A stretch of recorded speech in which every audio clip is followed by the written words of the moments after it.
Parts of the human body. We can take smell of flower seed. फुलाचा वास आपण कशापासून घेतो? नोज. नोज म्हणजे नाक. स्वप्न चालून आले बघता बघता. Which part of the body is red in color? शरीराचा कोणत्या घटकाचा रंग लाल आहे? ब्लड. ब्लड म्हणजे रक्त.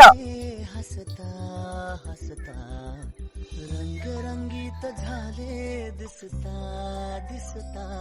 The main part of our body is.